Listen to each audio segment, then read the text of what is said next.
በምድር ላይ ሰይጣን የሚጠላው የመጀመሪያው ሥራ ጸሎት ነው። ለሰይጣን በጣም የሚመቸው የመጀመሪያው ሥራም ጸሎት ማቋረጥ።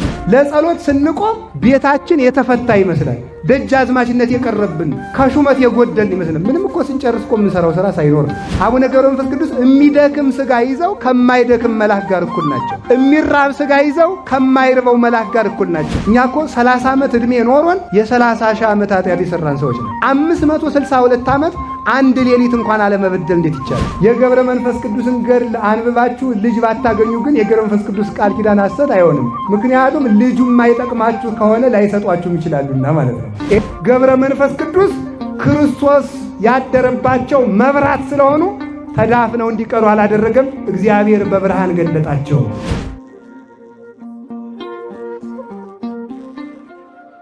ልብ በፍቅረ እግዚአብሔር ሲታሰር ፍቅረ እግዚአብሔር ልብ ወጥቶ እንዲንከራተት አይፈቅድለትም፣ አያሰናብተውም ይላል። በፍቅረ እግዚአብሔር ሲታሰር ጸሎት ምን ይፈልጋል? ትዕግስት ይፈልጋል። ሱባኤ ምን ይፈልጋል? ትዕግስት ይፈልጋል። አሁን ሱባኤ የሚገባ የለም እንጂ ብትገቡ አይጥ ትመጣለች። አባ ፓምቦ የሚባል አባት ነበርና አባ ፓምቦ በአርምሞ ሲኖር አንድ ቀን ሰይጣን ቢያረግ ቢሰራ ጸሎትን መበጥበጥ ቢያቅተው አንድ ቀን ምን ያደርጋሉ? 50 ስሳ ሁነው ተመልከቱ። አንዲቱን ብርሌ አንሳ እየተባባሉ ያነሳሉ። አንዲቱን ብርሌ ማለት ነው። እንዲስቅ እኮ ነው እንደዚያ የሚሉ ማለት ነው። እሱ ግን ምን አላቸው? ይሄ የሚያሳየው አቅመቢስነታችሁን ነው አላቸው። ይሄ የሚያሳየው አቅመቢስነታችሁን ነው ብሎ በልቡ ዝም አርምሞውን ሳይፈታ ማለት ነው። ስለዚህ ተመልከቱ፣ እባብ ያመጣል፣ ዘንዶ ያመጣል። በጸሎት ጊዜ ተሜ ታውቃላችኋል። ብዙ ጊዜ የአብነት ተማሪ እንደው ወደ ዲቁና ወደ መርጌትነት ካልመጣ ጸሎት ይጀማምርና በህልም 1-2 ቀን ሲያሰቃየው ይተወዋል። ለምን ነው ሲባል የባስ እየጸለይኩ ጥሩ ህልም እያየው አይደለምና መነካካት ነው አጉል ይላል ማለት ነው። እዚያ በኋላ ዝም ብሎ ለጥ ይላል ኮቸሮውን እየበላ ማለት ነው። ስለዚህ ይሄ ማለት እኮ ምን ማለት ነው መሰላችሁ? ሰይጣን በትክክል ወደ እግዚአብሔር እንድንቀርብ ስለማይፈልግ ጸሎቱን ስለማይፈልገው ነው። በምድር ላይ ሰይጣን የሚጠላው የመጀመሪያው ሥራ ጸሎት ነው። ለሰይጣን በጣም የሚመቸው የመጀመሪያው ሥራም ጸሎት ማቋረጥ ነው። ስለዚህ አባታችን አይናቸውን እንኳን አንቆሯቸው ጸሎት አላቋረጡ። እኛ ምን ሆነን ጸሎት እንደምናቋርጥ ይሁት። ሰይጣን እንደ ጸሎት አድርጎ የሚጠላው ነገር የለም። ጸሎት ለሰይጣን እንደ መጥረቢያ እንደ ምሳር ነው። ከሚጸልይ ሰው አፍ እሳት ይወጣል፣ ሰይጣንን ያቃጥለዋል፣ አይኑንም ይወገዋል። በዚህ ምክንያት ሰይጣን ከሁሉም ሥራ ይልቅ ጸሎትን አጥብቆ ይጠላል ይላል። ሲነሱ ሌሊት ቅንድብን ያከብዳል፣ ቀን ደግሞ ለጸሎት ሲቆሙ ደግሞ ከንቱ ግን የት ሀገር ነው ይሆን የምኖረው? ትምህርቴን የምጨርስ መቼ ነው? ደግሞ አንዱ የሚማር ከሆነ ያላገባ ደግሞ መቼ ነው ማገባ ይላል። ደግሞ ያገባው ደግሞ መቼ ነው ወልድ ይላል። ስለዚህ አገር የት ነው? ስለዚህ ከንቱ ሐሳብን በመደርደር የሰኞ ውዳሴ ማርያም ጀምሮ እሑድ ደርሶ ያገኘዋል። መልሱ ግን ምንድነው? መፍትሄው ምንድነው? እግዚአብሔር ያስብልኛል። እግዚአብሔር ያስብልኛል ካላችሁ ሐሳባቸው አይበተንም። ሐሳብን የሚበትነው ስለዚህ ዓለም እየተጨነቁ መደርደር ነው። እንደውም አንድ ፍርድ ቤት የሚሰራ ሰው ምን አለኝ የሆነ ጊዜ፣ የጠፋው ሰነድ ሁሉ ትዝ የሚለኝ ለጸሎት ስቆም ነዋል። በምን በቃ የተሰረዘው ፋይል ሁሉ ትዝ ይለኛል ሲላይ ነበር በእውነቱ ማለት ነው። ስለዚህ ተመልከቱ፣ የጠፋው ዕቃ ራሱ ትዝ ይላል። ለጸሎት ስንቆም ቤታችን የተፈታ ይመስላል። ደጃዝማችነት የቀረብን ከሹመት የጎደልን ይመስላል። ምንም እኮ ስንጨርስ እኮ የምንሰራው ሥራ ሳይኖር ነው። ስለዚህ እንደ አባታችን እኛም እሳቸውን ተከትለን የአቅማችን እንድንፍጨረጨር አምላከ ቅዱሳን ይርዳል። ይህንን አድርጎ ከፈወሳቸው በኋላ አሁን ሂድ እንደገና ደግሞ ወደ ዝቋላ ሂድ፣ 100 ዓመት ሲያሰቃዩ የነበሩትን አጋንንት ተበቀላቸዋል። ሶሪያ ወደ ዝቋላ ሲሄዱ 3 ሽማግሌ ሰዎች አገኙ። በእግዚአብሔር ዘናል ጥቂት አዝለሸኝን ደክሞናል አሉ። እሺ ብሎ አንዱን ሽማግሌ ተሸክመው ሲሄዱ እሳቸው ሽማግሌ ሆይ ደክሟል፣ እህል በልተህ ስለማታውቅ ደክሟል፣ እዚህ ይበቃል አሉ። የት ታውቀኛለህ አሉ። አቡነ ገብረ መንፈስ ቅዱስን እዘለኝ ያለው ሽማግሌ ደክሟል፣ እዚህ ይበቃል አሉ። ሂድና ጓደኞችን አምጣቸው። አመጡ። 3ቱም መጡ። 2ቱንም አመጡ። አምጥቶ ሲጨርስ እናንተ ሽማግሌዎች ከየት መጣችሁ? መዓዛችሁ ልብን ይመስጣል አሉ። በአንድነት በሶስትነት ተገለጡለት። ለካ ሥላሴ ናቸው ሽማግሌ መስለው የተገለጡለት ማለት ነው፣ የተገለጡላቸው። ስለዚህ አብ ምን ይላል ደራሲው? ስለዚህ ምን አለ? አብ በዘባኑ ወልድ በዘባኑ መንፈስ ቅዱስ በዘባኑ ዘሐዘልዎ በኪዳኑ ብሎ ይናገራል። ተመልከቱ።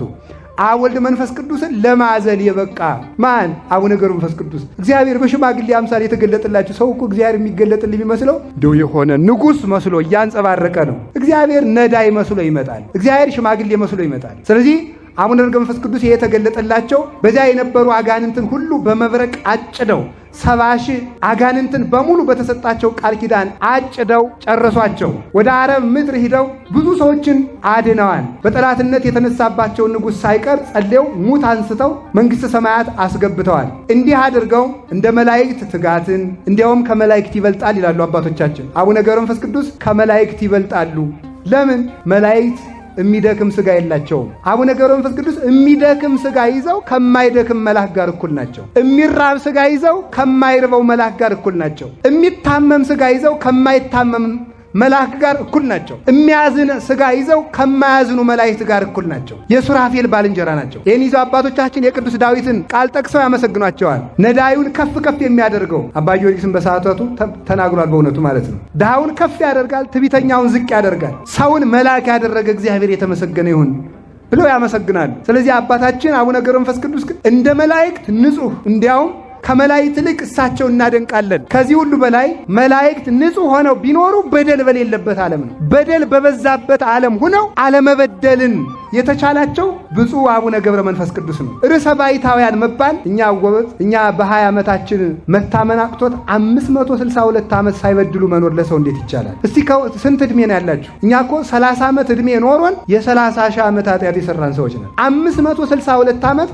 አንድ ሌሊት እንኳን አለመበደል እንዴት ይቻላል? አንድ ቀን እንኳን አለመሳሳት እንዴት ይቻላል? ይህን በእግዚአብሔር ኃይል ያደረጉ እንደ ነቢያት የትንቢት ሀብት ያላቸው፣ እንደ ሐዋርያት የስብከት ሞገስ የተሰጣቸው፣ እንደ ሰማዕታት መከራን ያበዙ፣ እንደ መነኮሳት ትዕግስት ያላቸው፣ እንደ ባሕታውያን ህዳት የተሰጣቸው፣ ከሁሉ ጸጋ የተሳተፉ ብፁዕ ቅዱስ ንዑድ ክቡር የሚሆኑ አባታችን አቡነ ገብረ መንፈስ ቅዱስ ኢትዮጵያን አስምረው ቃል ኪዳን ተቀብለው ከጨረሱ በኋላ 262 ዓመት በኢትዮጵያ 300 ዓመት በግብፅ ኑረው 562 ዓመት ከኖሩ በኋላ መጋቢት 3 ቀን ዓርብ ታመሙ።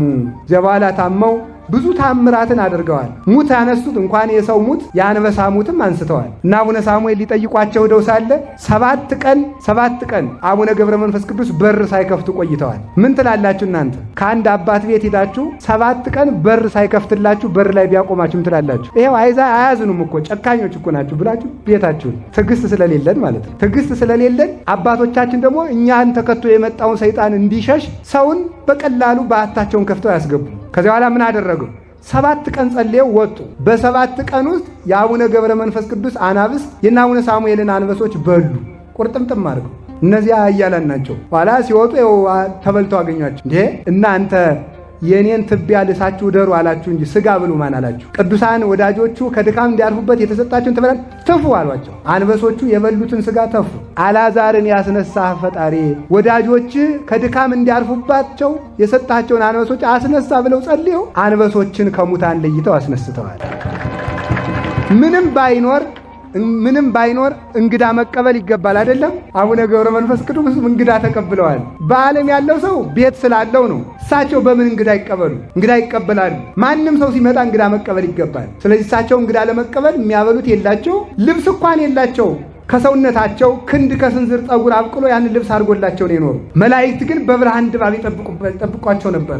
የዚህን ዓለም ነገር የሚያጡት ብዙ የእግዚአብሔርን ጸጋ ለማግኘት ነው። ልብስ ትተው ቢከተሉ፣ ቤት ትተው ቢከተሉ መላእክት የንጉሥ ልጅ ሲወጣ የንጉሡ ጋሻ ጃግሬዎች የንጉሡን ልጅ ጥላ ይዘው እንደሚከተሉት አቡነ ገብረ መንፈስ ቅዱስ የበቁ የነቁ ቅዱስ የእግዚአብሔር ልጅ ከመሆናቸው የተነሳ መላእክት በተንቀሳቀሱ ቁጥር የብርሃን ድባብ ይዘው ይከተሏቸው ነበር። ከቆሙበት ቦታ ላይ ዝናብ አይጥልም። ይገርማል። ለምን? መላእክት የብርሃን ጥላ ስለሚይዙላቸው ድባብ። ኋላ ግን እሳቸው ለመሬት እንኳን ለሰው ለመሬት የሚያዝኑ አባት ናቸው። መሬትን በኃጢአት ያስጠማዋት ብለው ሸሻ ይሏችላቸው። እናት የዛሬዎቹ ባይታዋን ቢሆኑ ምን ያደርጉ ነበር? በቪዲዮ የቀርጹና ተመልከቱ አባታችን የቆሙበት ቦታ ላይ ዝናብ አይዘንም የሚባልልና ነበር ማለት ነው። እሳቸው ግን ኃጢአት የምድርን አስጠማ ብለው ሸሻ ይሉና ደግሞ ያችኛይቱን እንድትጠጣ ማለት ነው። ለመሬት የራሩ አባታችን ለእኛም ይራሩልን። ያንን አድርገው እንግዳ በኋላ የሚያስተናግዱ ሲያጡ ተመልከቱ። እጅህን ትዘረጋለህ፣ ለሁሉ ታጠግባለህ፣ የሁሉም ዓይን አንተን ተስፋ ያደርጋል የሚለውን የቅዱስ ዳዊትን መዝሙር ሲዘምሩ አቤቱ እነዚህን ወዳጆችን የማስተናግድበትን አንተ ታውቃለህ ሲሉ ከሰማይ የብርሃን ጽዋና የብርሃን ህብስት ወረደላቸው። ያንን ለእነ አቡነ ሳሙኤል በዚህ አስተናግደው ሰደዱ። ለእኛም አባታችን ድል ለነሳ ሰው የተሰወረ ህብስት ሰጠዋለሁ ይላል ራዕየ ዮሐንስ ላይ። ያ ተፈጸመላቸው። እግዚአብሔር ድል ለነሳው እንቅልፍን ሐኬትን በትጋት ፍቅረ ነዋይን በፍቅረ ቢጽ ድል ለነሳ ሰው የተሰወረ ህብስት ሰጠዋለሁ ብሎ ቃል የገባ መድኃኔዓለም ራዕየ ዮሐንስ ምዕራፍ 3 ላይ ያንን ፈጽሞላቸው ስውር ኅብስት ወርዶላቸው እንግዳ በዚህ ያስተናገዱ። ለእኛም ቢሆን ባይገባንም ለሁላችን የበረከተ ኅብስት ያሳትፉን። ይህንን አድርገው ሲጨርሱ እንግዲህ ጌታችን መጥቶ ከሌሊቱ በ7 ሰዓት መጋቢት 4 ቀን አስታማሚ የላቸው፣ ዘመድ የላቸው፣ ቤት የላቸው፣ እንደ አንበሳ በዱሩ የኖሩ ናቸውና ክርስቶስን ፍለጋ ምን አደረጉ? ነፍሴ እግዚአብሔር አዳምን በአርአያውና በአምሳሉ ፈጥሮ ሲያበቃ በመልኬ ፈጥሬዋለሁ ብሎ አላዘነለት፣ አስወጥቶታል። ለአዳም ያላዘነ እግዚአብሔር፣ ሲበድል የፈረደበት እግዚአብሔር አንቺንስ ካልተጋሽ ያዝንልሽ ይመስልሻል እያሉ ሰውነታቸውን ይደበድቡ ነበር። እንዲህ ብለው በመከራ አይኖሩት አባት ከሌሊቱ 7 ሰዓት ጌታችን መድኃኒታችን ኢየሱስ ክርስቶስ መጣ ወደ እሳቸው። የሰማይ መስኮት ተከፈተ። መብረቅና ብልጭልጭታ ንውጽውጽታ ሆነ። ሱራፌል ኪሩቤል ሁሉ ወረዱ። ተመልከቱ፣ ግሩማን መላእክት ያን ጊዜ ተመልከቱ፣ ያን ጊዜ ወረዱ። ምን ሊያደርጉ? የገብረ መንፈስ ቅዱስን ነፍስ ሊቀበሉ አብረው። እመቤታችንም ደስ እያላት ነቢያት፣ ሐዋርያት ሁሉ ወንድማችን ገብረ መንፈስ ቅዱስ፣ ባልንጀራችን፣ ሰማዕታት በትዕግስት ስለመስላቸው ወንድማችን ገብረ መንፈስ ቅዱስ፣ መላእክት በንጽህና ስለሚመስላቸው ባልንጀራችን ገብረ መንፈስ ቅዱስ፣ ነቢያት በስብከት በመምህርነት በትንቢት ስለሚመስላቸው ባልንጀራችን ገብረ መንፈስ ቅዱስ፣ ሐዋርያትም እንዲህ እያሉ መጡ። ወዳጄ፣ ፍቁሬ፣ ወዳጄ ገብረ መንፈስ ቅዱስ እያለ እግዚአብሔር በሰረገላ እሳት ተጭኖ ዛሬ ወደ ኢትዮጵያ ምድር ወደ አቡነ ገብረ መንፈስ ቅዱስ የወረደበት ቀን ነው። እግዚአብሔር በምሕረቱ ዛሬም ወደ ኢትዮጵያ ይምጣልን። ከዚያ ተመልከቱ፣ ማንን ብሎ? ገብረ መንፈስ ቅዱስን ብሎ እግዚአብሔር ወደ ኢትዮጵያ ወረደ። ዛሬም ገብረ መንፈስ ቅዱስን ብሎ እግዚአብሔር ወደ ኢትዮጵያ ይውረድልን። በምሕረት ይውረድልን፣ በቸርነት ይውረድልን። በቸርነት ና፣ በመዓት ግን አይደለም ይላል። በምሕረት ና፣ በቸርነት ና፣ በቁጣህ ግን አይደለም ይላል። ተመልከቱ ማለት ነው። ስለዚህ በምሕረት መጣና ወዳጄ ገብረ መንፈስ ቅዱስ ከድካም የምታርፍበት ጊዜ ደረሰ። ምን ትለምነኛለህ? ምን እንዳደርግልህ ትፈልጋለህ? 560 የለፋ ሰው ምን ይለምናል? ምን ነው የሚለምነው?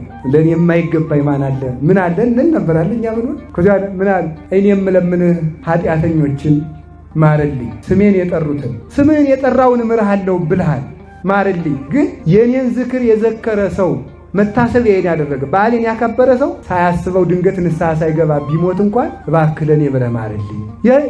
የ500 ዓመት ልፋት ሰው ማዳን ሆነ። ለራሳቸው ምንም አለፉ። ይሄ ደግሞ የክርስቶስ ቃል ኪዳን ነው፣ በወንጌል የተቀመጠ ነው። ምን እናገኛለን? እናት አባታችን ተከተምና 100 እጥፍ እሰጣችኋለሁ። የአቡነ ገብረ መንፈስ ቅዱስ እናት ስንት ናት? አንዲት ናት። አይደለም እንዴ? አባታቸውሳ አንድ ነው። ይኸው 100 እጥፍ እናት አለ። ይሄ ሁሉ ማለት ነው 100 እጥፍ። ይሄ ሁሉ የገብረ መንፈስ ቅዱስ ዘመድ ሆነ። ይሄንን አፈሩ። እኔን ለተከተላችሁ 100 እጥፍ እሰጣችኋለሁ ማለት 100 እጥፍ በረከትን እሰጣችኋለሁ ማለት 100 እጥፍ በረከት ብቻ አይደለም መንግሥተ ሰማያት የሚሰጠው። እልፍ ምዕመን ከአንድ ዘመድ ተለይታችሁ እልፍ ዘመድ ታፈራላችሁ። እናንተ ብቻ ድናችሁ አትቀሩም። የስንዴ ቅንጣት ከወደቀች ብዙ ፍሬ ሆና ትነሳለች ብሏል ዮሐንስ 12 ላይ። ገብረ መንፈስ ቅዱስ የስንዴ ቅንጣት ናቸውና ብዙ የኢትዮጵያ ሰው ሰበሰቡ። ብዙን ክርዳድ ወደ ስንዴ ለወጡ። ትምናላቸው ማርልኝ እስከ 15 ትውልድ ድረስ ምርላለሁ ቢላቸው መካን የሆኑ እንደውሳ አሉ። መካን ቢሆኑስ አላቸው ያንተን ገድል ካነበቡ ያንተን መታሰቢያ ካደረጉ ለመካኖች ዘር አበቅልላቸዋለሁ አላቸው። እግዚአብሔር ማለት ነው። ለመካኖች ዘር እሰጣቸዋለሁ። ተመልከቱ። ስለዚህ ሁላችሁም የአቡነ ገብረ መንፈስ ቅዱስ አሁን የከተማ ሰው ያደረገውም የገጠር እናቶች ያደረገው ልጅ ሲያጡ ገድል ያዝላሉ። ታምረ ማርያም ያዝላሉ፣ ልጅ ይሰጣቸዋል። የገብረ መንፈስ ቅዱስን ገድል አንብባችሁ ልጅ ባታገኙ ግን የገብረ መንፈስ ቅዱስ ቃል ኪዳን ሐሰት አይሆንም። ምክንያቱም ልጁ የማይጠቅማችሁ ከሆነ ላይሰጧችሁም ይችላሉና ማለት ነው። ይህንንም ጭምር ነው አብሮ የሚታመን ማለት ነው። መቀበሉን ብቻ ሲያስቀሩትም አይ ገብረ መንፈስ ቅዱስ አባቴ የማይረባይ ልጅ እንዳልቀበል ጸልየውልኛል ማለት ነው የሚባለው ማለት ነው እንጂ እንደዚህ ብሎ ቃል ኪዳን ገብቶ ነበር ተብሎ እግዚአብሔርም እሳቸውም አይታመኑ። ገድልህን የጻፈውን ያጻፈውን ያነበበውን የተረጎመውን ቢያቅተው የሰማውን ስሙን በመንበር የጫፍ ላይ እጽፍልሃለሁ። አንተን ያሰበህን ሁሉ አስባለሁ። ዘይት በበዓል ቀን ያመጣውን ማለት መብራት ማለት ነው ያመጣውን ክብሩን እንደ አብርሃም እንደ ይስሐቅ እንደ ያዕቆብ አደርገዋለሁ። እንዲያውም አቡነ ገብረ መንፈስ ቅዱስ ምንድነው ያሉት? አንድ የለመኑት አምላኬ ፈጣሪ 560 ዓመት አንተን ብዬ ለፍቻለሁና ስሜን አትደብቀው አሉ። አያችሁ፣ በሕይወት ሳሉ ስማቸውን ምንድን ነበር የሚያደርጉት? መደበቅ። ሲሞቱ ግን ግለጠው። ለምን? ሰው እንዲጠቀምበት ስምን ግለጠው። ይሄ በመጽሐፍ ቅዱስ መሰረት ያለው ነው። ምን አለ? ብርሃናችሁ በሰው ፊት ይብራ።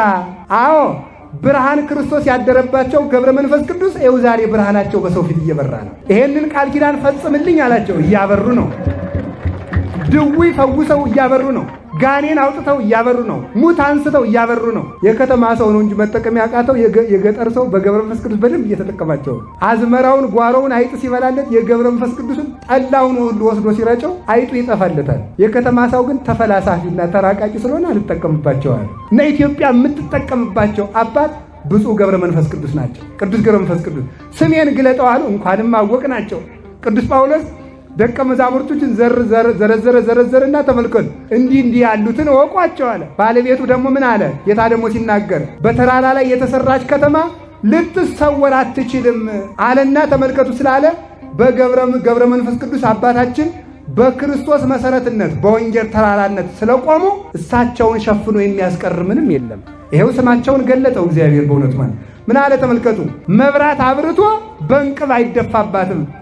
እንቅብ ሊደፉባት መብራት አያበሩም። መብራቲቱን በመቅረዟ ላይ ያስቀምጧታል እንድታበራ። እንቅብ ሊደፉባት መብራት አያበሩም። ገብረ መንፈስ ቅዱስ ክርስቶስ ያደረባቸው መብራት ስለሆኑ ተዳፍነው እንዲቀሩ አላደረገም። እግዚአብሔር በብርሃን ገለጣቸው በኢትዮጵያ። ስለዚህ ምን ይባላል? አማን በአማን ገብረ መንፈስ ቅዱስ ፀሐይ። ገብረ መንፈስ ቅዱስ በእውነትም ፀሐይ ናቸው፣ በእውነትም ብርሃን ናቸው። ስለዚህ እግዚአብሔር ገለጣቸው። ብርሃናቸው ክርስቶስ ነው። የእሱ ብርሃን በእነሱ ላይ ተገልጦ ይኖራልና ቦታው ገዳማቸው ምድረ ከብድ ይባላል። ከብድ የተባለ የእግዚአብሔር ለአቡነ ገብረ መንፈስ ቅዱስ ቃል ኪዳን ሊሰጥ ሲመጣ ምድሪቱ ያንን ግርማ መሸከማቷ ዝቅ ብላ ነበረ። ዝቅ ብላ እኔ እጅ አይቼዋለሁ። ምድረ ከብድን ዝቅ ያለ ነው፣ ተዳፋት ነው።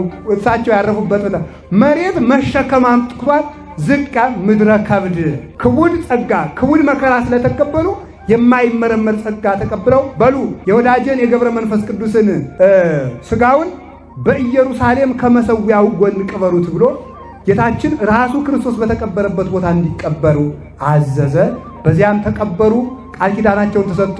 ስለዚህ እግዚአብሔር ለአቡነ ገብረ መንፈስ ቅዱስ አጋንንትን እንዲነቅሉ የዲያብሎስን ተንኮል እንዲያፈርሱ በኢትዮጵያ ውስጥ ያለውን የዲያብሎስን ተንኮል እንዲያጠፉ እግዚአብሔር ስልጣን የሾማቸው ቀን ነው ዛሬ። በዚህ ቃል ኪዳን ሾሟቸዋል። ኢትዮጵያን አስራት አድርጎ ሰጥቷቸዋል። እናታቸውን፣ አባታቸውን፣ ዘመዶቻቸውን ጥለው ስለመጡ የኢትዮጵያ ሕዝብ የገብረ መንፈስ ቅዱስ ዘመድና አስራት እንዲሆን እግዚአብሔር ቃል ኪዳን ሰጥቷቸዋል። እኛ የገብረ መንፈስ ቅዱስ ልጆች ከሆን በእውነቱ ኢትዮጵያ ገብረ መንፈስ ቅዱስ አምና ከኖረች ይጠብቋታል፣ ትጠበቃለችም። ስለዚህ የኃጢአታችን ግንብ ያፈርሱልን፣ ከኃጢአታችን መንደር ነቅለው ወደዚህ ያምጡን፣ የተነቀልነውን ደግሞ በዚህ ይትካሉን። በልቡናችን በሀገራችን የተተከለውን እንክርዳድ አቡነ ገብረ መንፈስ ቅዱስ ይንቀሉልን። ወስብሐት ለእግዚአብሔር።